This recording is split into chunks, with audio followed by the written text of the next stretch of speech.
Hey guys, my name is Marcus Ford. I'm a physician at the Campbell Clinic here in Memphis, Tennessee. I'm also a professor or a clinical instructor at the University of Tennessee Health Science Center. Myself, I'm originally from Texas. I've been in Memphis now for 7 years. I've got a 10-month-old at home, and my wife is a radiologist here in town, and we're really excited to be part of the Campbell Clinic and here in Memphis. Just kind of a brief background on me and my practice. I'm mainly a total joint surgeon. Also part of my practice is what we call young adult hip preservation, where we do certain things to try to save hip joints before they go bad.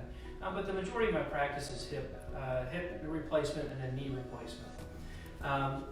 So we wanted today, basically, we want to do a few things. We want to describe arthritis.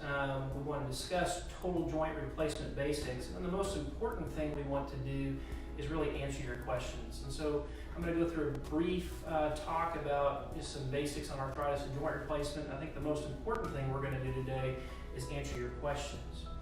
And so arthritis is a pretty big deal.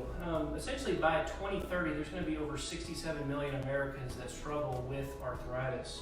And currently arthritis is the leading cause of disability in the United States. You know, really what arthritis is normally you have a cartilage lining that lines the ends of the bones at joints, and essentially this is a wear and tear or breakdown of cartilage, and that's what we describe as common osteoarthritis. And so it's a wear and tear type of arthritis. Just like when you drive your car and you have treads that wear out on tires,